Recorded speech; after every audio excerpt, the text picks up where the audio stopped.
안녕하세요. 3일경제 독립TV입니다. 자, 오늘은 부동산 오랫동안 필드에서 정말 실전 노하우를 닦으신 우리 이원용 원장님을 모시고 부동산, 새 정부 부동산 정책, 그리고 앞으로 똘똘한 한 채 집값 전망이 어떻게 되는지 좀 다양한 시각으로 알아보도록 하겠습니다. 안녕하세요, 원장님. 안녕하세요. 예. 네, 반갑습니다. 간단하게 본인 소개 부탁드리겠습니다. 예, 저는 과거에 실제 현장에서 많은 경험을 쌓았고요. 그래서 그거와 관련해서 저의 그 실패 원인과 성공도 할 때도 보면 대출과 관련이 있다는 걸 알게 돼요. 대출 업무를 지금 한 14년 정도 또 경험을 쌓았고요. 예, 그러고 있습니다. 감사합니다.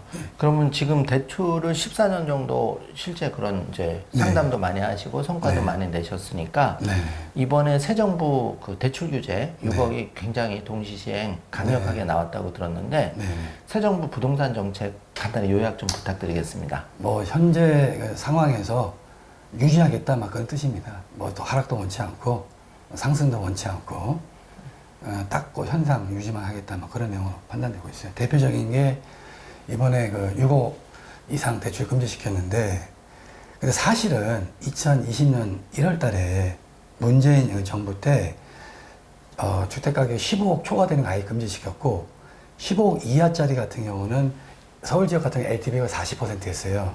그러니까 예를 들어서 9억 원짜리 주택이면은 9억까지는 4구 36, 3억 6천만 원에다가 그렇죠. 그러니까 9억짜리 집은 3억 6천만 원 해줬어요. 그러니까 지금은 6억까지 해주잖아요. 저기 LTV가 70%니까 저기 9 그렇죠. 예, 76에 아니 7963. 예, 6억으로 자르잖아요. 예, 그렇죠. 오히려 지금이 더 대출을 더 많이 해주는 거예요. 그렇구나. 예, 이게 지금 처음 이게 제가 밝히는 건데 여러 뭐 유튜브라든가 뭐 언론 이런 데 보면은 지금이 뭐 강력한 규제라고 하는데 오히려 더 완화시킨 거예요. 문재인 정부 때문에. 그래서 2020년 1월 초에 그 대책은 2019년 10월에 나온 대책이에요. 시행은 2020년 1월 10일부터 시행했거든요. 2020년도, 2021년 집값 다 올랐잖아요. 그러니까 그 당시 2020년도에 이렇게 그때 당시 되게 강력한 대책이었는데 그때 빈틈이 보였어요. 그게 서울 외곽하고 경기도 쪽. 그래서 2020년 가격 상승을 보면은 서울 중심부는 안 올랐지만 외곽이 많이 올랐어요. 경기도 지역이. 그래서 그 2020년도에 외곽은 오르고 오르니까 또 서울 중심부 강남 성동 마용성이 올랐어요. 2021년도에. 그래서 결국은 지금 정책도 보면 그때하고 판박이다. 저는 그렇게 보고 있어요. 그리고 정부가 보면 항상 집값이 오를 때 전세자금 대출 규제해요. 자, 대표님. 이상하지 않아요? 집값이 걱정인데 꼭 전세 대출 그 규제를 조금씩 들어간단 말이에요. 2020년도에는 정책에 어떤 변화가 있냐면 추가 하나. 결론적으로 서울 지역에 전세자금 대출 받으면 집을 못 사게 만들었어요. 그 당시에. 그런데 경기도 지역은 괜찮았어요. 그러니까 경기도 지역 집 사라는 얘기예요. 그러니까 이게 모든 정책을 하려면 전체 다 해야 돼요. 그러니까 마치 우리가 이 도둑놈을 잡기 위해서 강남 서초에서는 도둑질하면은 체포하고 도봉이나 경기도에서 도둑질하면은 뭐 봐주고 이러면 도둑놈을 못 잡는다는 얘기예요. 하려면은 전체 다 해야 돼요. 지금 판박이에요, 판박이.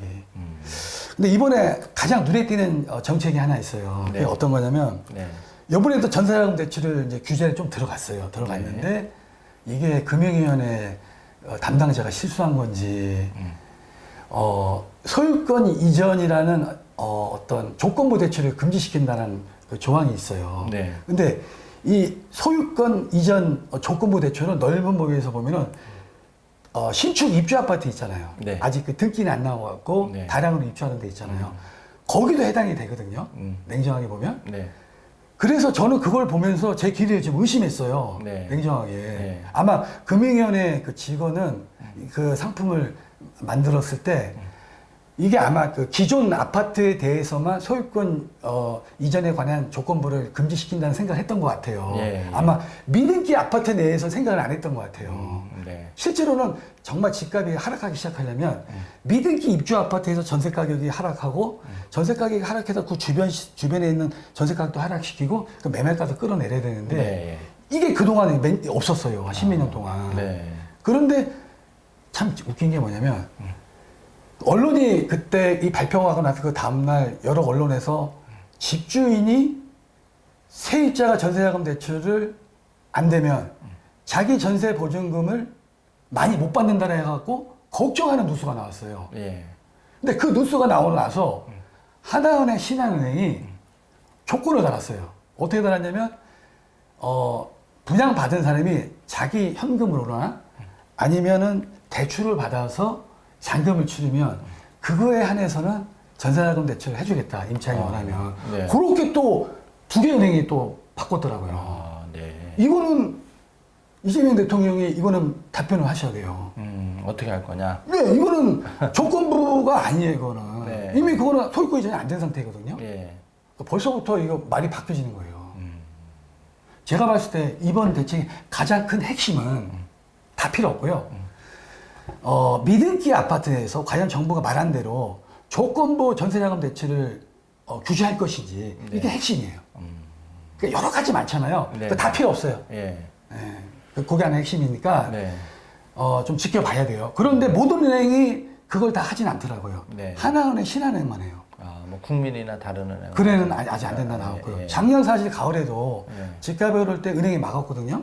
그때 전세자금 대출 규제를 했어요. 네. 그런데 그 당시 은행이 하나은행만 예외적으로 섰어요. 그러니까 제가 얘기했잖아요. 막으려면 뭐 다 막지. 그렇죠. 또 거기 틈새를 열어놓으면은 하나은행이 그래서 그때 금리를 많이 높게 받았어요. 자기 은행밖에 안 되니까. 그렇죠, 그렇죠. 예. 그러니까 이게 결과적으로 그냥 눈 가리고 아웅식이에요. 그래서 이번 정책에서 그게 하나 핵심이고, 그리고 제가 지금 이제 좀 걱정하는 거는 네. 항상 이 집 가격을 보면요, 강남이 올라, 그 다음에 이제 마용성이 오르고, 네.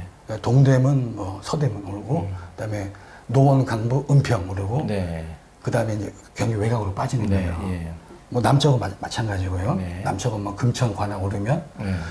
자 그러면 지금 가격이 강남하고 마용성은 지금 어느 정도 올라왔단 말이에요. 그럼 이제 서울 외곽하고 경기도하고 이렇게 차이가 벌어졌어요. 네. 그럼 항상 보면은 시간이 지나면 이게 이렇게 같이 묻어가요. 네. 그럼 열쇠는 뭐냐? 정말 정부 정책대로 집값이 하락을 하려면은 지금 강남하고 마용성이 하락을 해야 돼요.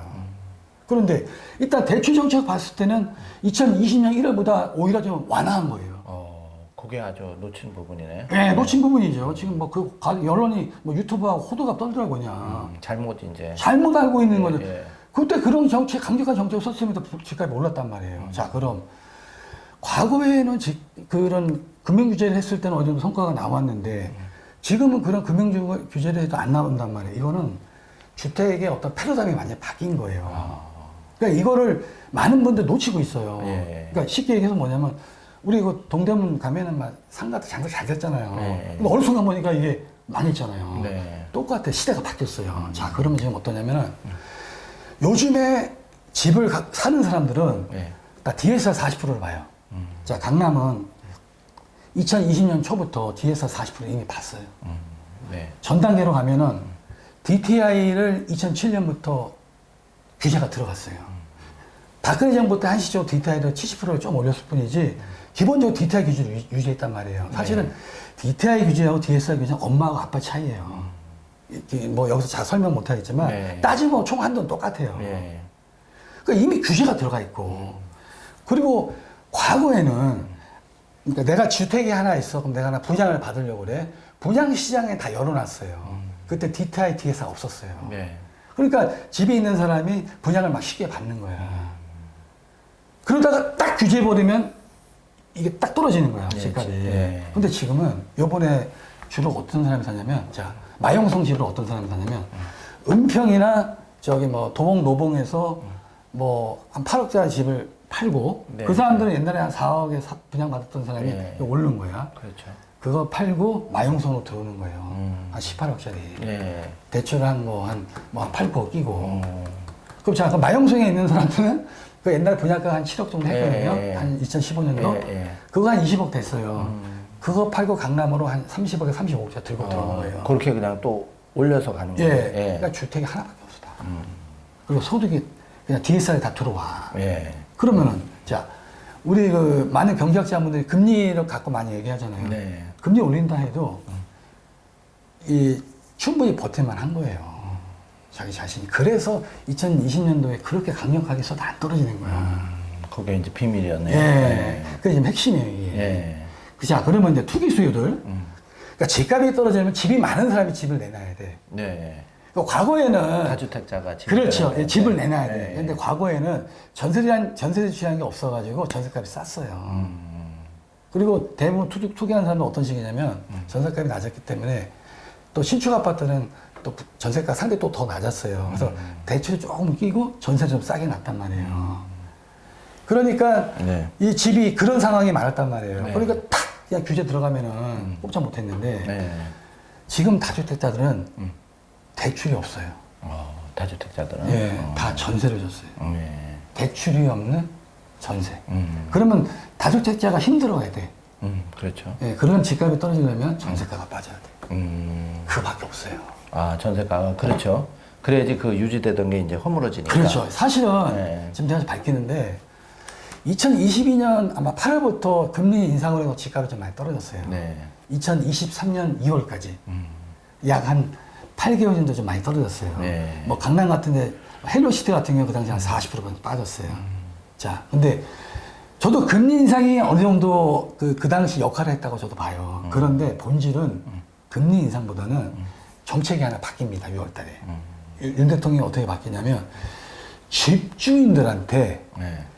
현재 세입자들하고 재연장을 해주면 보너스를 줘요. 그게 뭐였냐면 투기 세력들은 그 집에 잘 안 살잖아요. 예. 그래서 양도세 할 때 2년 거주 요건이 있잖아요. 네. 2년 조건, 2년 거주했다는 거를 인정해줘요. 재연장을 해주게 되면. 아, 연장하게 되면. 예. 네. 그러면 그 세입자들도 이익이고 그 집주인도 집주인도 이익이잖아요. 이익이죠. 예. 그런데 그 정책을 피니까 전세가가 빠지기 시작하는 거예요.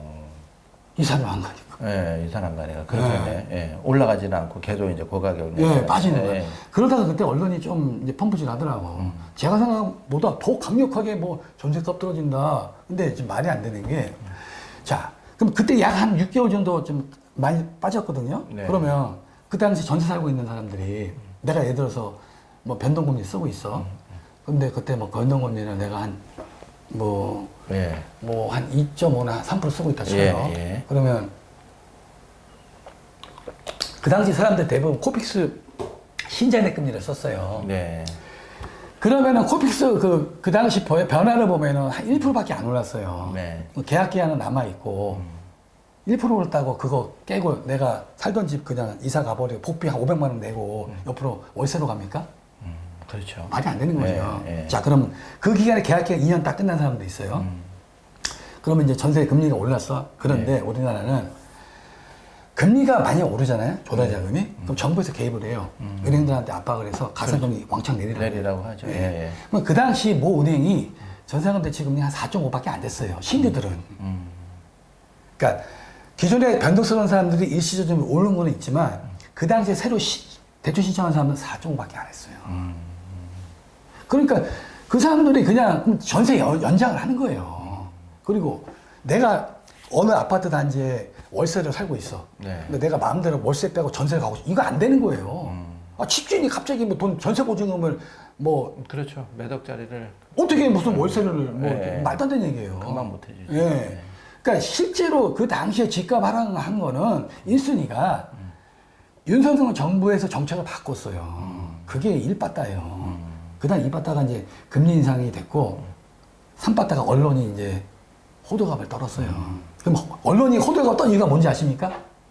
어떤 이유죠? 결국은 2023년 초에 네. 마용성 뭐 가재로 같은 데 있잖아요. 네. 분양가 상한제 폐지해버렸어요. 아, 결국 언론이 이익을 얻은 거죠. 그렇죠. 상한제 폐지하면 또 올라가겠죠. 건설사 많이 이익 보겠죠. 예, 예를 들어서 여기 그 성동에 뭐 이번 입주하는 건데 그 프로젝트 서밋이 있는데 그게 사실 제 예상 분양가 한 9억 받거든요. 제가 뭐 분양가 정확히 안 봤는데 한 15억에 분양했을 거예요. 네. 그럼 뭐 얼마나 이익이에요. 그러면은 자, 이 서울에서 내가 분양을 좀 기다리고 있는 사람들이 결국은 강남 상구 제외한 전 지역에 이제 분양가 상한제 풀었단 말이에요. 네. 그러면 기대 심리가 없잖아요. 그렇죠. 그리고 또 하나. 2023년 3월 3일 날 정책이 또 바뀌어요. 예. 어떻게 바뀌냐? 2020년 1월 달에 그때 정부가 규제한 게 있거든요. 예. 뭐였냐면은, 그러니까 내가 9억 초과 주택 보유자를 하고 있어. 그럼 전세자금 대출 금지시켰어. 예. 아예. 예. 그래서 그 효과가 사실 나온 거예요. 2022년 예. 그때부터. 네. 그러니까 결국 서울에 1주택 보유자 전세자금 대출이 안 되는 거야. 네. 그 세력이 한 20, 30% 돼요. 그러니까 그 분들이 전세 시장을 못 들어갔는데 대출을 안 받았는데 2023년 2월에 3월부터 이제 그분들도 전세자금 대출 되거든요. 그러니까 지금 딱 2년 좀 넘었잖아요. 네. 효과가 나오는 거예요. 그러네. 그러니까 이 두 가지가 핵심이에요. 제가 작년 가을에 모 대학 교수님하고 작년 가을에 또 정부가 또 대출 중단시켜갖고 또 집값 잡았잖아요. 네. 근데 지금 잡은 게 아니에요. 그냥 중단시킨 거지. 그렇죠. 좀 눌러놓은 거죠. 예, 눌러놓은 거죠. 근데 그분이 뭐 떨어진다고 얘기하더라고요. 저는 아니다. 더 오른다. 그 전고점 넘을 거다. 그 근거를 제가 뭐 해야 되냐면 일단 서울 주요 지역이 분양가 상한제 폐지했다는 거. 네. 그리고 서울 9억 초과 주택 보유자 전세자금 대출 된다는 거. 예. 이 두 가지가 옛날 21년도하고 더 완화됐다는 얘기예요. 예. 이게 핵심이에요. 그러면 이제 그 원장님 말씀대로 하면은 지금 새 정부 네. 부동산 정책은 기존에 좀 유튜버나 다른 데서 떠드는 거와 달리 네. 좀 허점이 있다. 허점이 네. 그러니까 결국은 뭐냐면 이게 우리가 이명박 정부 때 집값 많이 떨어졌다는 얘기 많이 하죠. 예. 예. 그러면 우리가 이명박 정부 정책을 봐야 돼요. 근데 그런 얘기 한 번 안 나와요. 안 나와요. 예. 그러니까 이명박 정부 얘기했다는 아마 방송 출연 안 돼요. 안 돼요. 예. 이명박 정부 때 뭐냐면 자 보금자 주택 아시죠? 예. 들어보셨죠? 많이 이제 공급을 그런 이제 공급 늘렸다는 그런. 그렇죠. 건가요? 근데 네. 그러니까 우리가 함정이 뭐냐면 공급도 중요하지만 핵심은 얼마에 분양할 건데 이게 지금 핵심이에요. 아, 분양가를 네, 얼마에 할 건데. 네. 너무 높으면 또 그 올라가는 효과가 있겠죠. 예, 네, 분양가가 그때는 토지소와 원가 연동제 기반해서 지금 하남 미사 같은 데가 10억 넘거든요. 네. 그때 한 3억 3천에 했어요. 그러면 뭐 워낙 그저 낮게 했으니까. 낮게 한 게 아니라 예.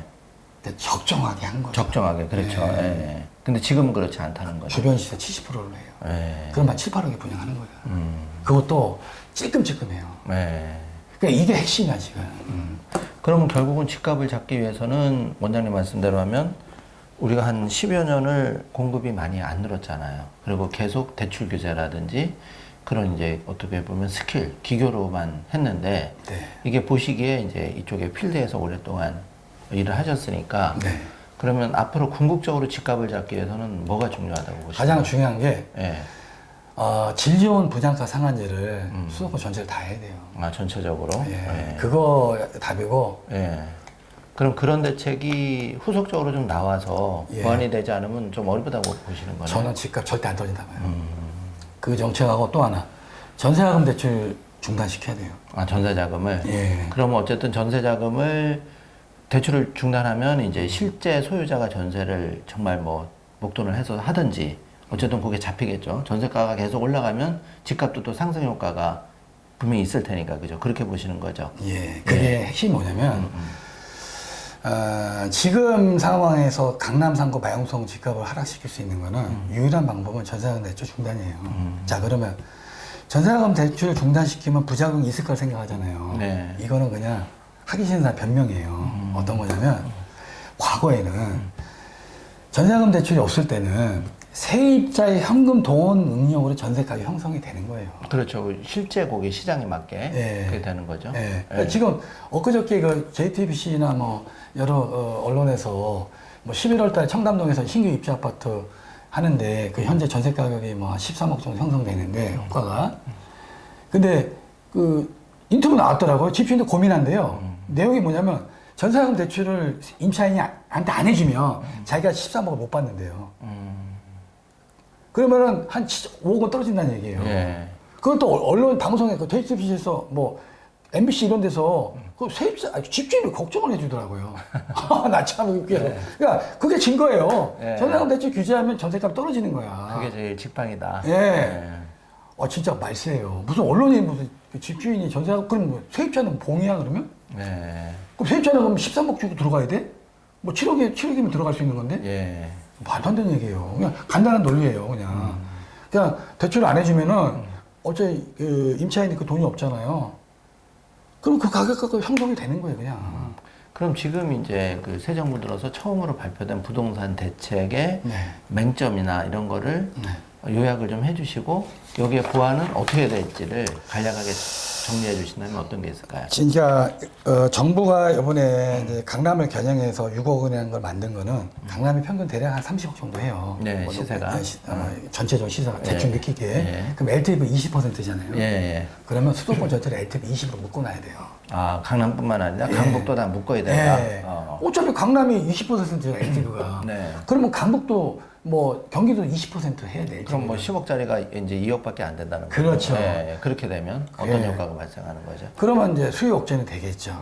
어느 정도. 예. 그러니까 지금 문제가 뭐냐면 강남이 떨어지지 않으면은 서울 경기 여기가 올라요. 풍선 효과가 이제 발생. 저는 풍선이라고 표현 안 해요. 키 맞추기라 해요. 아, 키 맞추기. 예, 키 맞추기라고 해요. 옛날에 노무현 정부 때 있잖아요. 네. 그때 많이 올랐거든요. 네. 2006년도. 5년 중반하고 6년도 올랐어요. 연속으로. 주로 이제 강남부터 했고 경기 남부 이렇게 많이 네. 올랐어요. 근데 그때 강북부터 했고 동두천은 안 올랐어요. 네. 그런데 2008년부터 강북하고 동두천까지 오르더라고요. 강남이 오르니까. 네. 2년 걸려요. 강남이 오르면은 경기 외곽까지 가는데 한 2년 후에 걸려요. 2년 아. 그럼 이제 그 원장님은 주로 이제 그 실질적으로 대출 필요하신 서민들에게 네. 많이 그런 상담도 해주셨고, 뭐 전세자금이든 구입자금이든 신축자금이든 많이 해주셨잖아요. 네. 그런 경험에 비춰볼 때, 한 10년 전과 지금을 쭉 비교를 해서 네. 집장만 하기에는 어느 정도 때가 제일 실질적으로 서민들에게 도움이 됐다. 저는 예. 지금 가격이 너무 높아요. 현재는 다 부동산이 높아졌다. 그러니까 무주택자가 집 사는 게 거의 못 봤어요. 그러니까 가끔 요즘에 마용성 같은 데 어떤 분들 사냐면 젊은 친구들이 직업이 좀 괜찮은 분들 있잖아요. 아, 그 소위 고소득 예, 직종에 좀 예, 계시는 뭐 최소 분들이 대기업 젊은 네. 친구이지 30대 초반. 네, 매덕 연봉을 가지고 있는. 예. 네. 뭐 그런 친구들이 뭐 전세 놓고 대출 좀 껴가지고 받는 친구들, 그 혼자 사는 사람들. 네. 돈 안 들잖아요. 네. 결혼 안 하는 친구들. 네. 그런 친구들이 마용성 좀 사더라고. 아니면 정말 부자 자녀들이라든지. 뭐, 근데 저렇게 사요. 그 자기 집을 팔고 사. 그러니까 순수 무주택자는 없어. 기존 1주택을 팔고 또 예. 좀 더 붙여서. 근데 그 가지고. 사람들은 집값도 손에 안 보는 게 뭐냐면 네. 자기가 샀던 집에서 재미를 봤잖아. 거기서 뭐 한 뭐 5억이든 10억이든 올랐으니까. 예, 올랐고 그걸 또 팔고 또 여기 오면 예. 그러니까 떨어지더라도 별로 그래서 억울할 게 없이. 단계별로 올라왔기 예. 때문에 근데 무주택자들 지금 집 사면 좀 위험할 수 있어요. 이미 2배, 3배 오른 상태에서 사는 그래서 거니까. 무주택자분들은 일단 사지 마세요. 지금 예, 전략이. 전략 사지 마시고 진짜 성격 급한 분들은 상계 신도시 있잖아요. 네. 거기에 그냥 분양 기다리세요. 아, 유일하게. 아니면 그나마 그 이기 신도시는 그 토지조사 원가 연동제를 분양하게 돼 있어요. 법이. 예. 그래서 그나마 경기도 집값이 좀 그나마 상대적으로 쌌던 거예요. 네. 그 남은 물량 좀 있을 거예요. 네. 뭐 그거나 아무튼 경기도 쪽에 신도시 택지개발지구네 민간권 분양한 거 사지 마시고 그거 좀 기다려 보시고 일단 좀 치료시켜 보세요. 네. 일단은 이재명 대통령이 조건부 전세대출 금지시킨다고 했는데 네. 저 은행 신한은행하고 하나은행 두 군데 편법으로 좀 시행한다고 했거든요. 네. 이것만 막으면 좀 효과 있을 거라 봐요. 그럼 이제 이 방송을 보고 뭐 저에게 작은 채널이긴 하지만 네. 정부에서 허점이 있다. 네. 그러면 또 관련 금융기관을 불러서 네. 뭐 일관된 목소리를 내든지 그렇죠. 요거는 유권 해석을 했더니 네. 다 안 되는 거다. 예. 이렇게 하지 않는 이상은 또 빠져나갈 구멍이 그렇죠. 있다는 얘기잖아요. 그렇죠. 이렇게 되면요, 또 은행이 또 폭리를 취하는 거예요. 어떤 예, 식이냐면은, 예. 자, 그러면 이제 분양 받은 사람은 급하니까 대출을 받아서 잔금을 치를 거예요. 네. 그럼 대출 받을 때 이제 바로 상환해야 되잖아요. 네. 그 중도상환도 발생하잖아요. 그렇죠. 근데 은행은 또 좋은 게 뭐냐면 그 미등기는 그 건전한 설정을 못 해요. 등기가 안 나왔기 때문에. 예. 그러니까 은행 입장에서 설정 없이 중도상환으로 장사하는 거예요. 아, 네. 미치겠어 이거. 은행은 중도상환 수수료도 받을 거고. 받고. 원래 은행이 중도상환 받는 게 궁극적인 목적이 뭐냐면 네. 건전상 설정 비용이 나가요. 그렇죠. 예. 근데 이 민익기에서는 설정을 안 하거든. 나중에 해제 비용도 안 들고 예. 부동산 수수료 받고 이중 장사네. 완전 폭리시한 거야. 예. 그러니까 아마 이거는 아니란 말이에요. 네. 그리고 뭐 지금 매우 대책 나오면서요 엄하게 네. 대출 대안 대출 금지시켰어요. 만약 예를 들어서 신한은행에서 뭐 지금 내가 지금 5.0으로 쓰고 있어. 예. 근데 내가 지금 농협으로 더 싼, 3.8로 예. 갈아타니 그거 막아놨어요. 아. 대출 50%뭐 축소시킨다 그래가지고. 예. 그러니까 이 은행도 이제 돈 버는 거야 이제. 이게 뭐 장난하는 것도 아니고. 뭐 그러면은 이제 결국적으로 지금 서울의 부동산 이 문제인데 네. 서울의 부동산 중에서도 강남 3구 네. 그 집값이 옛날부터 네. 역대 정권조차도 이거 집값을 못 잡아서 실패한 정권도 나오고 그랬는데 네. 결국은 강남의 집값이 이렇게 네. 폐해적으로 올라간 이유 가장 핵심적인 이유 한 두세 가지. 그리고 앞으로 정말 우리 원장님이 생각하는 이 강남의 집값을 잡기 위해서 실질적으로 이거를 해야 된다. 네. 이게 아니면 백약이 무효다. 어떤 게 있을까요? 일단은 뭐 그 정부가 이명박 대통령 제외하고는 집값을 잡을 마음이 없어요.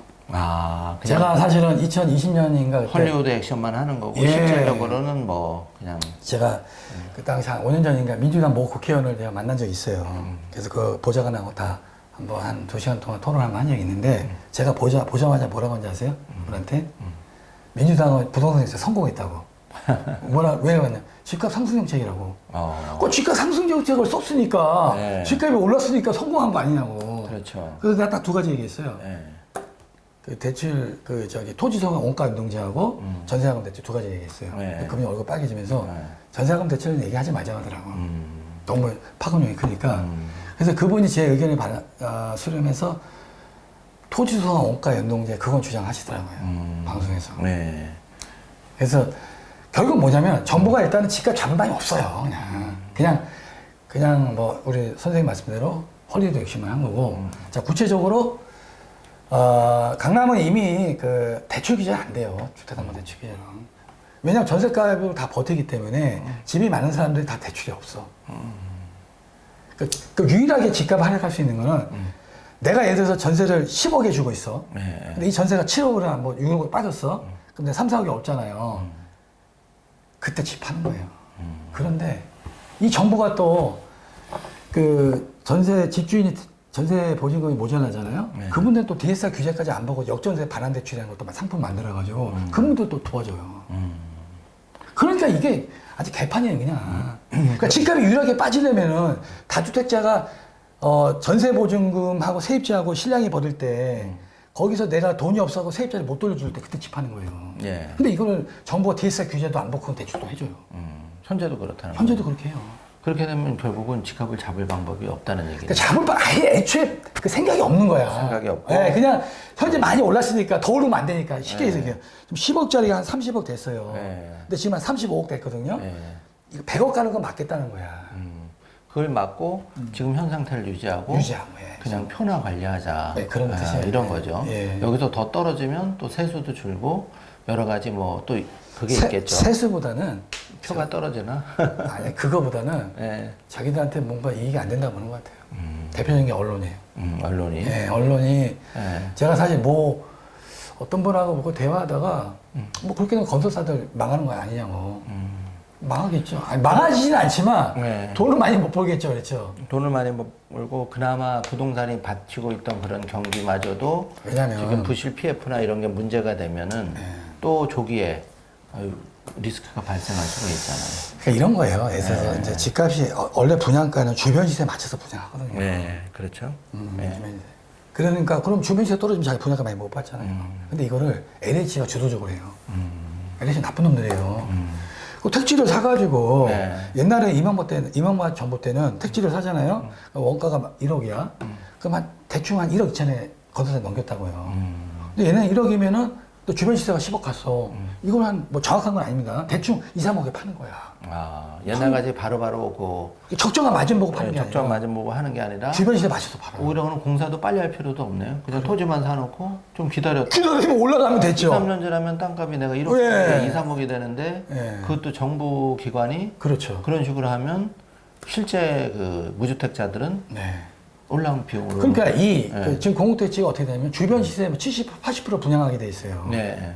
그 말 자체가 집값 올리겠다는 얘기야. 무슨 주변 시세 왜 신경 써? 자기가 들어간 가격에서 그렇죠. 원가- 적정한 마진으로 예. 원가라 하면 또 오해하니까 적정한 마진. 그렇죠. 뭐. 그렇게 부장을 해야지. 예. 주변 시세 그러면 그래 LH는 주변 시세 오르면 놀라는 거 아니야. 그렇죠. 그렇게 되면은 더 악순환이 계속 되는 거죠. 그- 그러니까 LH마저도 예를 들어서 이익을 취하고 분양을 하면 분양가는 올라갈 거고, 그렇죠. 민간업자는 더 올라갈 거고, 예. 그렇게 되는 거죠. 그렇죠. 그 대표적인 게 예. 지금 우리 그 고향 창릉 지구가 그 3기 신도시거든요. 네. 거기 뭐 어떤 거 사전 예약 뭐 한 7억 예상가 분양가 나오거든 30평대 초반. 네. 네. 근데 그거 일부 단지만 하니까 막 성향이 엄청나요. 근데 2010년 초에 이명호 정부 때 그 원행주구에 2억 8,500에 분양했어요. 네. 분양가가 그러면 한 10년 좀 넘었는데 지금 뭐야? 지금 2배 반이 차이 나잖아요. 네. 이게 그러니까 집값이 올라가는 거야. 이게 LH가 이직거리 하고 있어 지금. 그래서 대한민국이 잘 되기 위해서는 부동산 가격이 올라가서 물론 이제 어느 정도 인플레이션이 있으니까 올라가는 건 필요한다고 보는데 네. 이렇게까지 어떻게 보면 부동산은 소위 뭘 창출할 수 있는 건 아닌데 네. 이런 식으로 강남발 집값을 못 잡고 계속 올라가면 국가 경쟁력이 많이 떨어지고 체질이 약해지는 거잖아요. 아, 또 하나죠. 중요한데요. 네, 네. 자, 반대파, 특히 진보 진영들 학자분들이라든가 그 시민단체 분들이 분양가를 싸게 하면 어떻게 주장하시냐면은 그 분양받은 사람은 이익 아니야 이렇게 주장하시더라고요. 아, 싸게 하면. 아, 그 네. 사람만 예쁜다. 그 말도 맞는데 그거는 이제 단편만 먹는데 분양가, 제대로 된 분양가, 특히 토지에 대해서를 네. 그러니까 예를 들어서 수요는 10군데인데 한 군데 많은 거야. 10군데 다 해야 돼. 아, 동시에. 네. 그럼 공급도 좀 늘어나면서 늘어나면서. 전체로 떨어지는 효과가 있는데 예. 10군데 중 한 군데만 한 군데만 가격이 9군데 가면 미치는 거지. 그러니까 마치 예.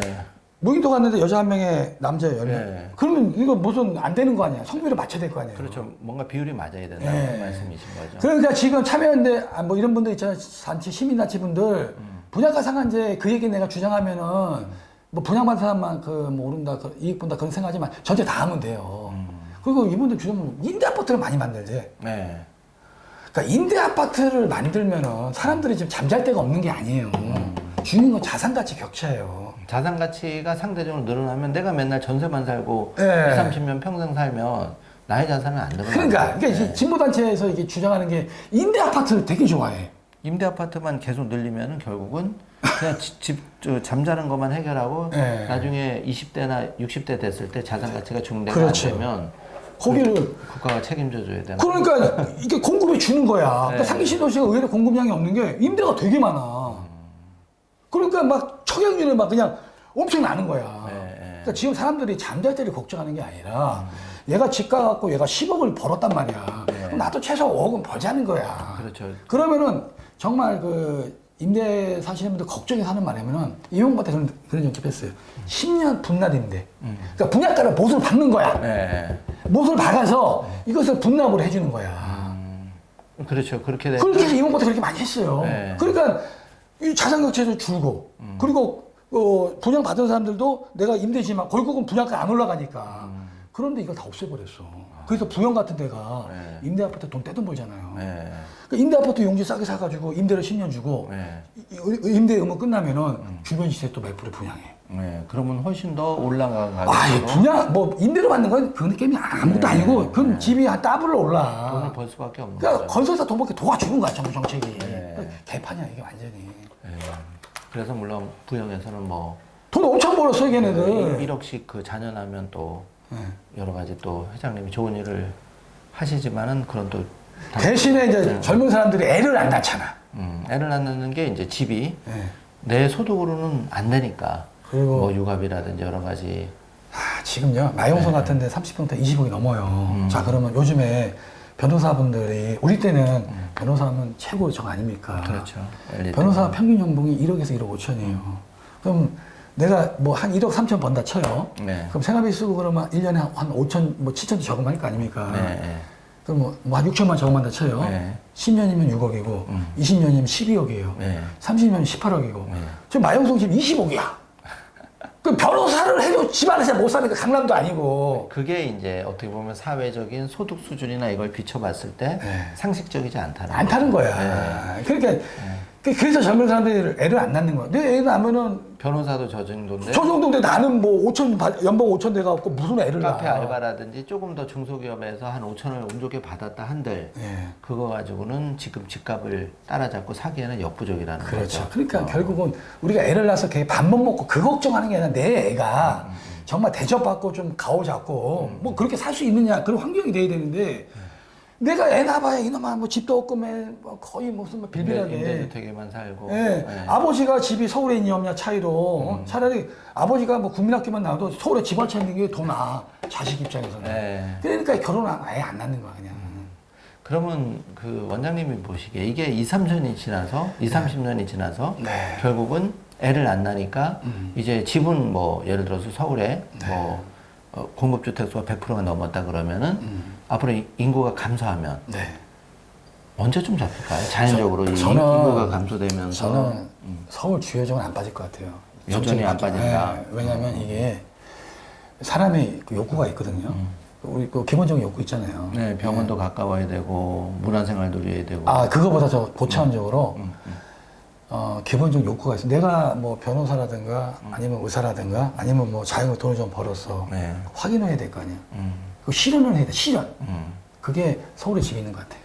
서울의 집, 네. 그리고 내가 사는 동네, 강남에 모든 인프라가 갖춰져 있는데 그 이론이 된다. 예. 이런 거죠. 예, 내 주변에 보면은 뭐 친구들 보면은 이제 뭐 저기 인천에서 뭐 좀 사업하다가 아니면 저기 서울 뭐 외곽에서 살다가 뭐 좀 돈을 좀 벌었어. 근데 애들 다 컸어. 강남에 오더라고요. 야, 너 왜 오냐 했더니 아 그래도 뭐 좀 내가 좀 가오 좀 잡고 싶고 뭔가 상징적이잖아요. 네. 내가 집이 강남에 있다 그러면은 왜냐면 성공한 느낌 들고. 그러니까 내가 실제 성공했어. 그럼 나 성공했어 표현하기 어렵잖아요. 그러면 예를 들어서 네. 세제 문제로 좀 접근을 해보면 네. 강남에 똘똘한 한 채를 뭐 30억이나 50억 아파트를 가지고 있는 사람은 네. 장기 보유하고 그러면 우리 원장님도 아시다시피 세금은 오히려 지방의 다주택자 5채 10채 들고 있어서 다 합치면 서울에 똘똘한 한 채 소위 말하는 30억 가진 분보다 네. 다주택자 5채 가지고 있어도 뭐 공시가격으로는 10억이 안 되는 사람이 있는데 네. 오히려 다주택자는 세제면에서 양도세라든지 다 불이익을 받고 네. 강남에 똘똘한 한 채 있는 분은 일정 부분 거주하고 그러면 또 세금 혜택 보면서 자산은 또 그만큼 더 올라간단 말이에요. 네. 왜 이런 정책은 건드리지 않고 있는 거죠? 아 저는 개인적으로 네. 이건 제 개인적인 겁니다. 네. 저는 이제 그 생각에 네. 나는 세금으로 집값 잡는 건 좀 그냥 반대예요. 근데 어느 정도는 합리적으로 상식적으로 와야 되지 않을까요? 뭐 근데 뭐 그 부분에 대해서는 조금 뭐 맞아요. 세금을 매기는 건 맞는데 저는 오히려 다주택자한테 세금을 아주 무겁게 해야 돼요. 다주택자한테. 예, 아주 징벌적으로. 예를 들어서 그 무거운 것도 인별로 하면 안 되고 부부간에. 그럼 그게 공시지가가 얼마든 관계없이. 예, 아주 그냥 세게. 그 이유는 뭐죠? 왜냐면 내가 집이 하나 있다는 이유로 내가 거주하는 데잖아요. 지금 강남의 분들 보면은 뭐 예를 들어서 지금 원밸리 같은 데 있잖아요. 그 옛날에 경남 아파트였어요. 네. 그거 옛날에 2014년에 해봐야 뭐 한 10억도 안 됐어요. 그래서 그 지금 이제 재건축 되고 한 60, 70억 되거든요. 예. 근데 그거는 전용 국민주택 규모예요. 예. 근데 그거 갖고 있다 고 집값이 그냥 오르는 거야. 그럼 내가 살고 있는데 그 세금을 때린다는 거는 아니면 이렇게 할 수는 있겠죠. 그러니까 실제 가서 거주를 해. 그렇죠. 예. 뭐 그런 사람들한테 좀 세금을 무겁게 하지 말고 세 준 사람들 있잖아요. 예. 전세 주는 사람들한테. 실제 거주자. 실제 거주자 1주택한테 세금 매기는 건 좀 반대예요. 그럼 실제 그 집을 소유하고 있는 소유하고 거기 거주하고 있어. 거주하고 있는 사람. 예, 그런 분들한테는 1주택일 때는 세금을 나 좀 완해주고. 그렇죠. 자기 그렇지 집이 부득이하게 올라간 거니까. 예, 그런데 막 세 주거나 집이 좀 두 채 있는 분들 있잖아요. 자산의 활용도로 그렇게 이제 하시는 이 분들은. 종부세가 함정이 뭐냐면 여자나 남자나 있으면 이거 준 거 안 돼요. 네. 그렇게 보면 안 되고 네. 그냥 동인으로 봐야 돼. 합선으로. 네. 따로 인별로 보면 안 되고 가구별로 봐야 돼. 가구별로 보더라도 이제 어느 정도 그 공시지가나 규모를 봐서 조금 조정은 필요하다고는 보는데 예. 어쨌든 계속 말씀을 해보시죠. 예. 예. 그렇게 해서 예. 그러면 좀 집값 잡을 수 있어요. 진짜 지금 진보단체에서 세금 얘기 많이 하거든요. 네. 그러니까 그래서 이주택자한테는 지금 예를 들어서 지금 30억짜리가 한 1년 종부세 1,000만 나오거든요. 네. 한 1억 내는 거야 그냥 다주택자한테. 네. 화끈하게. 네. 그러면은 좀 효과 있을 것 같아요. 근데 그렇게는 지금 새 정부는 일단은 이재명 정부가 세금으로서 뭐 하지는 않겠다 이렇게 얘기를 했는데 그게 수정이 될까요? 저는 예, 세금보다 전세자금 대출하고 그 분양가 정책 있잖아요. 예. 이것만 하면 세금 굳이 건들 필요는 없어요. 그리고 그건 좀 반대파가 있잖아요. 예, 예. 근데 자 분양가를 상한제를 전체 다 하자 이렇게 얘기하면 반대파 예. 있어요 없어요? 뭐 언론은 반대하겠죠. 예. 근데 집을 갖고 있는 집은 없는 사람 반대해 못해요. 없는 사람은 이제 안 하겠죠. 집을 갖고 있는 사람은 갖고 있는 사람도 뭐 속으로 싫지만 예. 반대는 못해. 예. 아니 건설을 내가 반대 저기 분양가 상한제 하겠다 싸게 해주겠다는데 집 갖고 있는데 반대 어떻게 해? 못 하잖아요. 그렇죠. 기득권의 어떤 그 주장으로만 비춰질 수밖에 없죠. 그렇게 반대 생각하면. 못 해요. 예, 근데 세금을 올린다 그러면은 집 갖고 있는 사람 반대할 수 있단 말이에요. 그렇죠. 네, 당장 직접적인 타격이 오니까. 예. 그래서 그 정하고 싶으면 다 이주택자 있잖아요. 네. 의외로 이주택자 많이 있어요. 강남에 네. 마용동도 있고 네. 여자나 남자나. 그래서 이주택에 대해서는 한 10배 세금 때리는 거야. 그래도 2주택을 하지 못하도 못하게. 그러면 물량 물건 좀 나올 거예요. 실제 이제 1주택자 네. 거기에 대한 세제 혜택이나 많은 걸 주고 네. 그리고 2주택부터는 좀 세게 해서 그렇죠. 아예 그렇게 못하게. 예. 그러면 이제 명분이 있잖아요. 네, 그렇게 하고. 그리고 저는 개인적으로 세금으로 집값 잡는 건 반대예요. 이명박 때 보세요. 이명박 때 보면 그 노무현 정부 때 세금 많이 세게 했잖아요. 네. 이명박 때 세금 더 약하게 했어요. 집값 떨어졌잖아요. 네. 자 그러면 이제 좀 화제를 바꿔서 예. 우리가 이제 그 우리 자녀들 20대나 30대 자녀들이 결국은 내 집 장만을 하거나 아니면 부모가 집이 운 좋게 있다면 그 집을 이제 물려받는 수밖에는 현재는 없는 것 같은데 네. 우리 원장님이 이제 오랫동안 이런 그 대출이라든지 실제 도움을 많이 주는 상담도 하셨으니까 네. 내 자녀한테 내 집 장만에 대한 조언을 해준다면 지금 네. 어떤 준비를 좀 해야 될까요? 아, 좀 젊은 친구들이요. 네. 그럼 일단 청약 잘 가입하시고 깨지 마세요 청약은. 정책에 깨지 따라서 마- 네. 지금은 사실은 분양가 상한제가 서울적으로 폐지되니까 실제로 폐지되니까 뭐 인기 없는 것 같은데 정책이 한순간에 바뀌니까 일단 청약만 가입을 하고 잘 들어놓으시고 그냥 주택은 매입하지 마세요 현재는. 그럼 청약을 가입할 때 지난 정부에서 이제 불입 금액도 25만 원에서 100만 원 또 올렸고 네. 12개월만 불입해도 예를 들어서 대출을 그 당시로는 60%까지 네. 그런 제도가 좀 완화가 됐었잖아요. 네. 그러면은 불입 금액이라든지 이런 거는 또 그 추천 가점제 이런 건 어떤 식으로 접근하는 게 더 유리할까요? 저는 10만 원씩 이렇게 계속 할 수는 없잖아요. 저는 네. 이게 가점제하고 추첨제 비율을 50대 50으로 하는 게 맞다고 봐요. 50대 왜냐면은 50 하고. 많이 가점제만 다 하잖아요. 그 문재인 정부 때 가점제 위주로 했어요. 네. 그러니까 거기에 해당되지 않는 사람 집을 사는 거야. 오히려 역차별을 당하는 거죠. 예. 그래서 비율을 가점제 50, 추첨제 50 이렇게 해놓고 그 특별금고이 너무 많아. 그러니까 이게 순수하게 거기 해당되지 않는 사람들이 집을 사는 거야. 막 전체 물량의 80%다 특별금고로 다 나가는 거야. 예. 뭐 이런저런 이유로. 예. 그래서 그게 그러니까 기본적으로 집값을 잡으려면은 기존 사람들이 집을 못 사게 해야 돼요. 그 분양을 기다리게 하고. 네. 그러니까 지금 모 교수님이 그 정책자금 반대하시는데 저는 정책자금을 기존 아파트는 묶어두고 신축 아파트에 대해서는 좀 열어놔야 돼요. 분양을. 네, 분양은. 예. 네. 그러면은 어차피 집값은 자급받는 기존 아파트 자급받는 거니까 좋죠. 토지조사 원가 인동제 해갖고 뭐 지금 3기 신도시 내가 봤을 때한 5억이면 가능할 것 같거든요. 네. 그런 거에서 뭐 정책 자금 써갖고 금리 한 2% 정도 해주고 그러면은 서민들도 한번 뭐 희망을 갖고 예, 그리고 자산 격차도 줄고 그렇죠. 예, 네. 그래서 정책 자금을 신규 아파트 국한돼 가지고 기존 아파트 해주지 말고 네. 그러면 좀 저는 괜찮을 것 같아요. 그럼 이제 다시 정리를 해보면 우리 자녀라고 하면 청약저축을 원장님 보시기에는 일단 무조건. 가능하시면 유지하고 네. 가입을 가능하고 네. 불입 금액은 어떻게? 불금은 뭐 최대한 넣을 수 있는 게 좋아요. 왜냐하면 어차피 이자가 제일 세거든요, 이게. 네, 제일 이자도 다른 거 내가 뭐 주식이나 투자 안 할 바에는 오히려 적금을 다른 거 하지 말고 네. 여기다 최대한 많이 불입해라. 아니 그러면 뭐 한 달에 뭐 10만 원 그 뭐 다 넣을 수 있잖아요. 25만 원, 100만 원까지도 네. 여기다 불입을 해라. 네. 이렇게 이제 보시는 거고. 그렇죠. 예. 그러면서 정책적으로는 좀 변화가 와야 된다. 예. 적어도 반반 정도 해서 예. 뭐 가점제와 이 추첨제를 병행해야 된다. 그렇죠. 이렇게 보시는 거죠. 예. 그게 너무 지금 무게추가 가점제, 가점제 위주로 특별공급만요. 특별공급으로 쏠려 있기 때문에 예. 그런 것도 일단 손을 봐야 된다. 이렇게 보시는 거죠. 네, 맞습니다. 그러면 이제 새 정부에서 자, 이런 거를 감안을 한다면 제2의 제3의 좀 디테일한 정책이 좀 나와줘야 되겠네요. 그러니까 우선 이번 그 신도시를 토지조성 원가 연동제 네. 그게 그 노무현 정부 노무현 대통령이 만든 거예요. 네. 그거 지금 민주당 정권이 그 노무현 대통령을 거의 신으로 모시고 있잖아요. 그 노무현 대통령 했던 거를 좀 정책을 이어갔으면 좋겠고.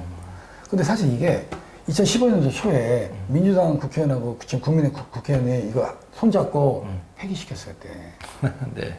그때 정의당이 울고불고 난리 났거든. 네. 근데 국회의원들이 이거 지가 다 올린 거야. 그러면 이제 뭐 여당이 지금 다수당이니까 의지만 있다. 그냥 할 수 있어요, 그냥. 바로 내일이라도 사실은 입법에서 할 수 있는데 네. 과연 그렇게 할까요? 제가 사실은 한 5년 전에 이 얘기를 그 모 국회의원한테도 또 정보를 줬어요. 네. 그 당시 뭐 민주당 내에서 뭐 집값 잡으려고 막 액션 많이 취했잖아요. 그쪽에다가 정보를 줬는데 분위기가 뭐 말도 못 꺼내는 분위기 같아요. 제가 볼 때는 국회의원들이 그 건설사부터 어떤 정치 자금 같은 걸 못 받게 해야 돼. 개인적으로 많이 받는 게 있다면. 정치 후원금이 예를 들어서 이제 물론 이거는 이제 뭐 제가 그냥 상상입니다. 이거. 개인 방송이니까 이제 그걸 감안하고 들어주시고 그렇다는 건 아니지만 상상입니다. 상상. 그럴 개연성도 있지 않나 이제 뭐 이렇게 말씀을 하시는 건데 너무 건설사를 너무 도와주는 것 같아요. 제가 볼 때는. 좋게 말하면 로비나 이제 이런 후원금 이제 그런 것도 이제 의심이 된다 이렇게 말씀하시는 확인된 건 없는 겁니다. 그냥 제 개인적인 생각이에요. 그러면 이제 참 점점 갈수록 그 무주택 서민들은 집을 장만하기가 점점 더 어려워지는데 지금 집 사면은 쉽지 않 어려운 게 왜냐면 이게 잘못하면 정책 하나 바뀌면 집값 그냥 무너지거든요. 50%는 그냥 빠져요. 네. 전세금 대출 규제만 딱 들어가면은 그냥 빠져요. 1년 안에. 그래서 뭐 이재명 대통령이 할 수도 있잖아요. 그럼 현재 지금 부동산 대책에서 새 정부 부동산 대책에서 전세자금 대출 부분은 어떻게 되어 있는 겁니까? 정확하게? 그러니까 정확하게 전세자금 대출을 어떤 식으로 바뀌었냐면은 이제 어떤 투기꾼이 죄송합니다. 투자자가 이렇게 전세를 놓고 갭 투자라고 하죠. 갭 투자를 입주하지 않고 이제 그러면 그러니까 이게 간접적으로 정부가 전세자금 대출이 집값 변화의 핵심이라는 걸 스스로 인정하는 거예요. 그러니까 투자하는 사람이 이제 전세 끼고 사잖아요. 그러면은 정부에서는 세입자들이 대부분 전세자금 대출을 받기 때문에 전세가가 높고 지금은 전세자금은 새 정부 발표를 이제 못 받는 거죠 신축에 대해서는 받아요. 열어놨잖아요 지금. 열어놨어요? 신한은행 하나은행 열어놨잖아요. 그럼 다른 은행은 아직 막아놨고. 그럼 그걸 열어놨다는 거는 동시 시행이라는 게 무슨 의미가 있죠?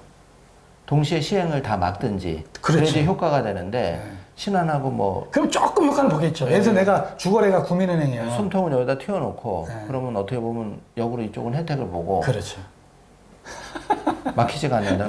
그게 조금 효과는 있을 거예요. 왜냐하면 어떤 게 있냐면 지금은 이제 그럼 거기에 대해서 정확하게 언론 보도가 지금 되는 게 있나요? 없어요. 지금 처음이에요. 지금 최초예요. 그럼 몰라서 그런가요? 그럼 사람들이 몰라서 아니면 알면서도 일부러 얘기 안 하는 거는 그건 아닐 거 아니에요. 제가 생각할 때는 우리가 그 실무를 안 하다 보니까 그것도 있고 알았다 해도 대학 교수들이나 이런 사람 실무를 안 하다 보니까 사실은 대학 교수분들이 저는 그분도 주장은 맞아요. 그러니까 제가 볼 때는 순위가 한 3등, 4등 정도 돼요. 근데 1, 2등은 안 하시더라고. 제일 중요한 핵심이 뭐냐는 그걸 알맹이는 못 집었다는 못 집었어요. 그래서 그리고 진보 정권 때 집값이 좀 많이 오르잖아요. 이유가 있다 저는 봐요. 왜냐하면 자 진보하고 보수 쪽 학자들 보면은 진보분들은 대부분 임대 아파트를 좋아해. 그리고 그 보수 쪽 분들은 좀 분양 받는 걸 좋아해. 그래서 여기서 어떤 미세한 차이가 뭐냐면은 진보분들은 이걸 임대로 가니까 실제로 공급량을 주는 거 아닙니까? 그렇죠. 임대는 늘어나고 공급량은 줄어들고. 근데 정치적으로 집을 자꾸 좀 갖게끔 하려고 보수들은 보수분들은 그래서 분양가를 좀 싸게 줘요. 대표적인 게 공유형 모기지라고 그 한 5억 해준다고 했잖아요. 네. 윤석열 때. 네. 반반씩 내고, 네. 이자 한 1%인가 2%인가 해주고. 예. 그런 것들이 약간 효과 봐요. 실제로 그거는 또 내가 살다가 내가 취득을 할 수도 있고 예. 그렇게 되면 효과는 있는 거죠. 그렇죠. 장기적으로. 그게 기본적으로 다른 것 같아요. 예. 진보분들이 너무 아쉬운 게, 근데 내가 좀 약간 좀 싫은 게 뭐냐면, 자기들 집은 다 있어. 그 대표적인 분, 그 경실련의 김원동 씨인가? 예. 그분 옛날 문재인 정부 때만 막 방송 나서 많이 했잖아요. 근데 본인은 잠실 지금 집을 갖고 있더라고. 집을 가지고 있는데 이제 다른 사람들은 왜 그러면 전세를 사는 거를 정책을 옹호하고 계속 영원히 전세를 살아라 그러니까, 하는 거잖아요. 그러니까 그분이 듣는 소문에 잠실 지금 그 뭐 동의에서 봤잖아요. 네. 제일 먼저 해줬대요, 또 사인을. 저도 그 뭐 확인되지 않은 거지만 사인은 했대요. 예, 물론 뭐 이제 요거는 개인 방송이니까 참고만 해주시고 또 아니면 충분히 반박할 기회를 드리니까 그냥 그렇게 하시면. 딱 궁금해, 정말 사인했는지 재건축 예. 그 동의했는지. 근데 정말 그 참 여러모로 문제가 듣고 보면 많은데 이제 새 정부 출범 초기니까 이런 거를 조금 현명하게 그 제도가 처음 나왔을 때 완벽하지는 않겠죠. 그러니까 저는 아직까지 그래서 이재명 대통령을 믿고 있어요. 그래서 아마 이 대통령이 금융위원을 아직 다 장악은 못했을 거라 봐요. 그래서 금융위에 대해서 장난하는 것 같아요. 그러니까 이게 딱 예외로 딱 뒀잖아요. 네. 신한은행, 하나은행이 그 미드키 전세 아파트에서 전세 줄 때 그 임대인이 잔금 납부하면 전세금 대출 허용한다는 거를 대통령은 모를 것 같아요. 그래서 이 방송을 보시면은 그 하나은행, 신한은행 시행조치 들어가야 되고 정말 약속대로 나 이거 만약에 어기면은 가만 안 놔둘 거예요. 나 이거 대정부 투쟁할 겁니다. 그러면 다른 은행도 네. 지금은 뭐 물론 이제 정부 출범 초기니까 좀 눈치를 보는 뭐 모르겠지만 네. 분명히 이런 사실을 분석했으면 대출 파트에서는 그게 이익과 직접적으로 연관이 있기 때문에 네. 파악을 했을 거란 말이죠. 왜냐하면 신한하고 저렇게 나오는데 이게 서로 다 짜요. 내가 볼 때는. 그럼 그러니까 이번에는 그냥 몇 군데는 어떤 건 니네가 하고, 그러니까 이쪽에서 안 되는 건 우리가 하고, 그렇게 했어 작년 가을에. 그렇게 해서 소위 말하면 이제 그냥 눈빛 교환이라고 해야 되나? 예. 그래서 예를 들어서 내가 주거래가 국민은행이야. 예. 국민은행 가면은 거기 안 된다 그럴 거 아니에요. 예. 그러면 약간 심리적 유식되는 건 있겠죠. 예. 근데 결론적으로는 두 개 은행이 다 해주잖아. 알아보면 뭐 네이버나 검색하면 이쪽은 되니까 예. 거기 가서 거기는 받고. 그럼 그쪽은 또 폭리 취하고. 예. 그 작년 실제로 작년에 그 둔천주공 있잖아요. 예. 거기 입주할 때 막았어요. 예. 똑같은 상황인데 겁먹잖아. 예. 호가 내려갔어. 예. 근데 하나은행이 열린 거야. 금리가 그때 한 4%대 한 초반 정도 했었는데 한 4.89로 올라가더라고요. 예.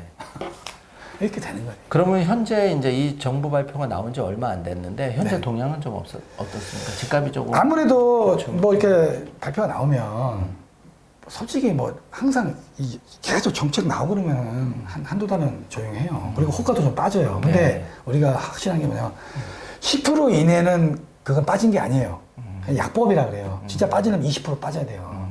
10%까지는 집가격이 올라가지 않으면 항상 빠지게 돼 있어요. 그럼 원장님 보시기엔 지금은 조금 좋지는 약보합세다. 약보합세. 다시 올라가려면은 네. 순서가 서울 외곽하고 경기가 올라야 돼. 거기가 오르면 또 서울 또 중심부가 또 오르고.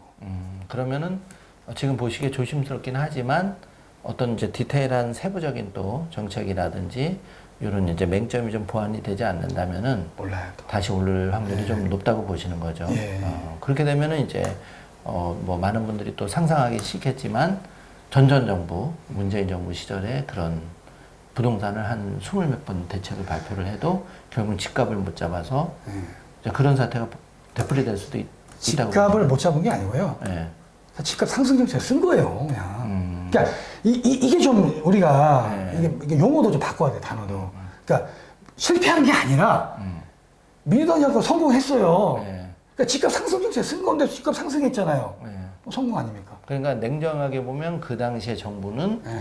집값을 억제책이 아니라 상승 정책. 상승 정책을 해서 당연히 시장은 상승 정책에 맞게 성공했죠. 반응했을 뿐이고 네. 그런 관점에서 보면 정책의 실제 포장은 억제로 그렇죠. 대책을 발표한 걸로 돼 있지만 네. 우리 원장님이 보시기에는 상승 정책은 기가 막히게 이면은 성공했다. 성공을 했다. 그래서 네. 결국은 집값이 다 올라갔는데 네. 그래서 결국은 정권이 바뀌었잖아요. 그 바뀐 거는 어떻게 봐야 되나요? 그러면 그거는 뭐 일부러 그걸 감안하고 그렇게 뭐 하지는 않았을 텐데 정권이 뭐 바뀐 거는 제가 뭐 그냥 제 경험상, 이건 제 기준입니다. 제 경험인데, 집을 안 갖고 있는 사람은요, 쉽게 몰라서, 국민의힘을 또 가지는 않더라고요. 그러니까 잘 몰라서 이 정책 당국 그 입안자가 일관되게 뭐 20몇 번을 대책을 해도 결국은 국민의힘은 국민의힘 가고, 핵심을 못 잡고 이제 집값은 오르는 정책을 우리 원장님 보시기에 pis었고, 이게 구조적으로 정말 중요한 게 야당, 여당, 언론 이 세 개가 집값 상승을 다 원해.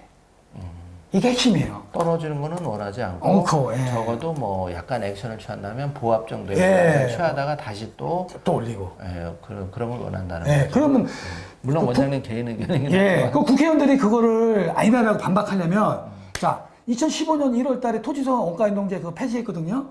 그거부터 입법 다시 해서 다시 원상복귀 해야 돼요. 그게 증거야. 그런 얘기는 지금 없는 거잖아요. 없잖아요.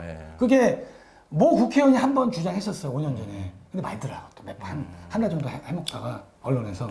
그 많은 건 또 이유가 있었겠죠. 거대한 어떤 그런. 그렇겠죠. 아무튼 주장을 했어요. 한번 언론 찾아보면 나와요. 묻혔겠죠, 그죠? 근데 그보다 좀 아쉬운 게 끝까지 했어야 돼요.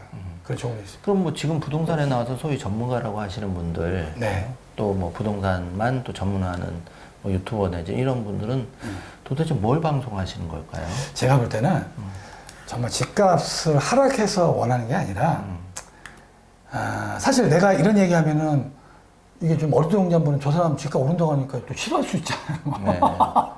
일반 서민들은 떨어진다고 전망하는 거죠. 그래야 마음 편안하게 하잖아요. 근데 그런 게 집값 더 올린 거야.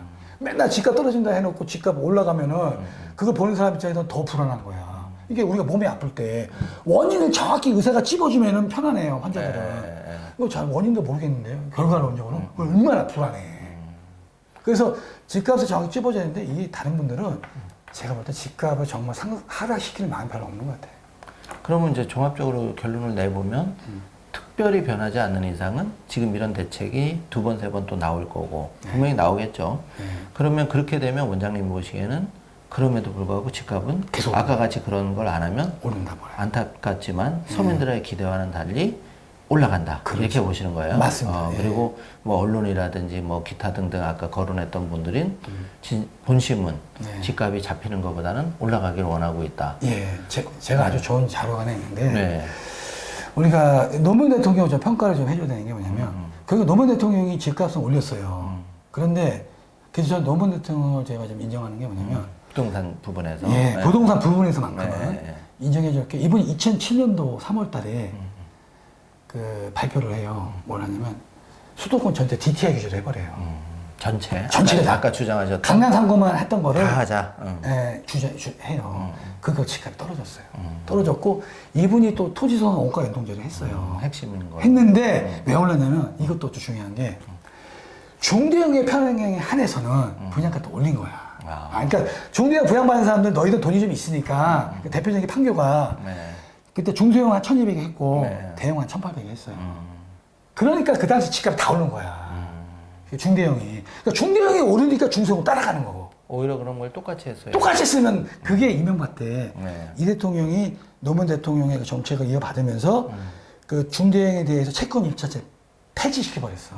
그러니까 집값이 잡히더라고. 그런 면에서는 또 부동산에 한해서 이명박 같은 팀이야, 원팀이야. 잘한 거네요. 보완을 해서 제대로. 제가 볼 때는 부동산 입장에서 노무현 대통령의 친구는 문재인이 아니에요. 이명박이에요.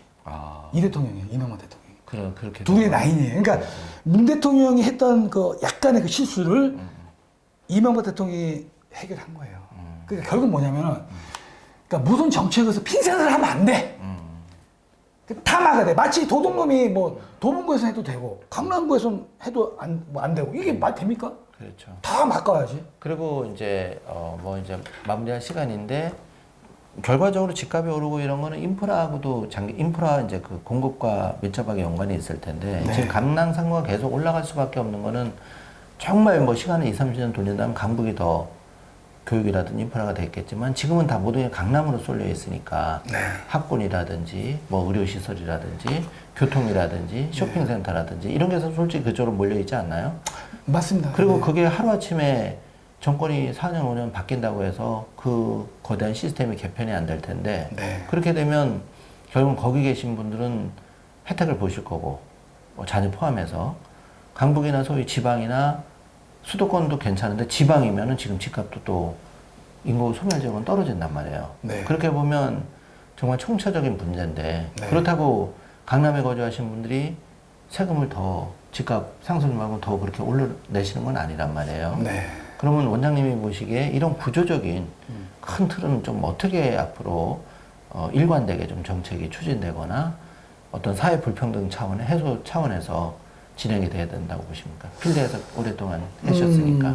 사실은 강남이 불가능한가요? 이게 그 계획도시예요. 도시 자체가.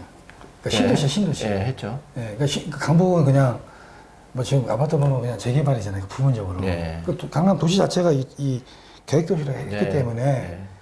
보기도 미관도 좋고. 네.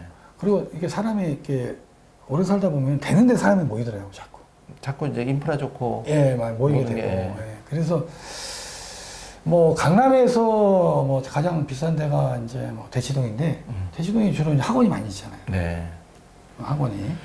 근데 이게 나눠져요. 이렇게 돈을 좀 뭐 이렇게 사업에서 버시는 분들은 뭐 반포나 이런 데 선호하시고 뭐 의사나 변호사분들도 대치동 선호하시고 이렇게 나눠지는 거 보면 뭐 교육 정책만큼 어떻게 좀 강북으로 이전하게 되면 뭐 좀 더 효과 보지 않을까.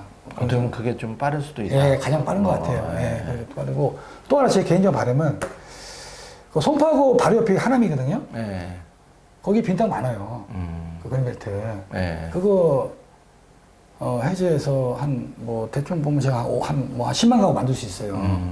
거기를 때려 박는 거야 그냥. 그렇게 공급을 좀 해줘도 예, 한뭐 숨통이 트인다. 한 5억에 분양해주는 거예요. 예. 10만 가구를. 예. 그게 대표적인 게 일기신도 그렇게 예. 했잖아요. 예.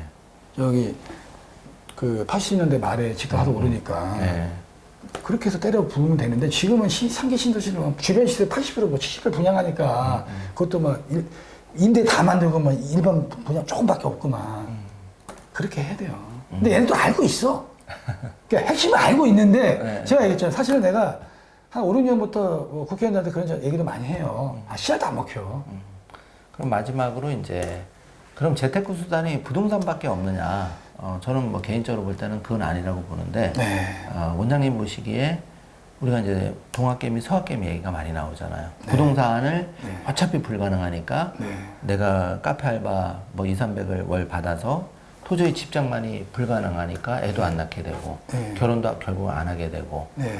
혼자 살게 되고 네. 이런 구조적인 문제가 발생하는데 그러다 보니까 한 방을 노리게 되고 코인이나 예를 들어서 뭐 M7 주식 이런데 그나마 또 투자하시는 분은 뭐 그런 데라도 자산을 증식시키기 위해서 어차피 부동산은 안 되니까 그런데 그런 그 움직임에 대해서 원장님은 집값이 어차피 안 된다면 소위 말하는 테슬라나 비트코인이나 이런 이제 대체 투자 수단에 대해서 우리 젊은이들이 투자하는 거에 대해서는 어떻게 보고 계십니까? 저는 뭐 사실은 그 다른 그런 뭐 그런 거 제가 잘 모릅니다. 예, 잘 모르고 뭐 그냥 저는 기본적으로 부동산만 했기 때문에. 네. 근데 저는 그 제가 뭐 사회생활 처음 할 때는 뭐 조금만 이래도 집을 샀거든요. 네. 예, 집을 사서 어떻게든 제가 아까 얘기했지만 뭐 저는 아직도 뭐 그런 거 좀 반대예요. 기본적으로 뭐 집을 먼저 장만하고 내 집 장만이 이제 먼저고 그 다음에 첫째다. 주식이든 먼저 가야지. 그것도 안 되는 상태에서 이렇게 가면 안 돼. 그래서 아까 제가 토지도가 원가 용제를 더 주장하는 거예요. 살 수 있게끔 무조건 그거는 정부가 제가 볼 때 토지가 원가 용제라면 지금 하남이나 이런 데 있잖아요. 네. 한 25평짜리도 한 3억 5천이면 할 수 있다고 봐요. 네. 그래서 그거 한 2억, 한 3억 5천이니까 뭐 한 2억 7, 8천 그냥 정책 대출 금리를 해주는 거야. 한 1%나. 네. 예, 해주고 그러면 부담 없잖아요. 네. 거주하면서. 네. 그럼 그 사람 자산도 올라가고. 아니면 그거 해주면 딴 데도 집값이 많이 떨어지니까 자기도 계속 스트레스 안 받고 애도 낳고. 참 어떻게 보면 지금 지방이 인구 소멸이 되고 지방에 아파트 분명히 있단 말이에요. 네. 그래서 지방 아파트도 뭐 3억 5억 다 뭐 어느 정도는 올랐는데 네. 문제는 지방에 일자리도 없고 인프라 그러다 보니까 다 수도권이나 서울로 네. 선호를 하고 그 인구 집중화 현상이 일어나고 지방은 자꾸 소멸화가 되고 네. 이렇게 되다 보니까 구조적으로 솔직히 그들만의 리그란 말이에요. 네. 강남 3구, 네. 서울 부동산은 네. 계속 올라가는데 지방은 상대적으로 토지라든지 이제는 뭐 전원주택지마저도 다 추풍낙엽처럼 떨어지고 있지 않나요? 이게 가격이? 지방은 사실 제가 2010년부터 예견됐던 일이에요. 아, 그때부터 얘기를 네, 하셨다. 이게 여기서 이자좀 처음 밝히는데 중요한 내용이에요. 네, 하시는데 네. 자, 이제 이명박 대통령 오면서 수도권은 이제 정책적으로 하락 정책을 썼어요. 네. 근데 지방은 상승 정책을 썼어요. 이명박 대통령이 아, 계속. 그러니까 네. 그래서 지방이 2년 전인가 DSR 규제 들어갔잖아요. 규제가 처음 들어간 거야. 그러니까 집값을 많이 떼어놓고 그러면은 가시화가 많이 붙을 거 아니에요. 그렇죠. 그래서 딱 걸린 거야. 그러니까 수도권은 2007년부터 DSR 규제가 있었단 말이에요. 유제가. 네. 강남은 이제 2020년부터 DSR 규제가 들어갔고. 네. 근데 지방은 DTI 규제도 없었어요. 뭐 이명박 정부 때. 그러니까 그냥 한 사람이 집 20세도 살 수 있었다고. 네. 이게 핵심이에요. 지방이 떨어지니까. 그러니까 지금 지방은 좀 조정받을 것 같아요. 조정받는다는 건 이제 하방으로 떨어질 확률이. 예, 왜냐면은 이게 인구는 부동산 때 인구 줄잖아요. 수요자가 이제 없다는 거죠. 예, 네. 근데 지금 막 사기가 만들었다. 한 사람이 열채 사도 가능했거든. 근데 수도권은 2010년부터 규제가 들어간 거예요. 네.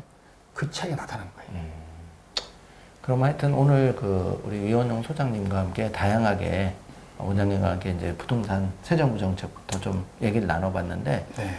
주말이니까 이제 조금 편하게 네. 격의 없이 좀 전반적인 부동산 문제를 짚어봤는데 다음에 한번 또 모시고 네. 또 이 보완점이나 그런 효과 또 부동산에 대해서 우리가 주의할 점 이런 내 집 마련 전략 여기에 대해서 한 번 더 들어보는 시간을 갖도록 하겠습니다. 오늘 바쁘신데 이렇게 출연해 주셔서 감사합니다. 네, 감사합니다. 감사합니다. 감사합니다.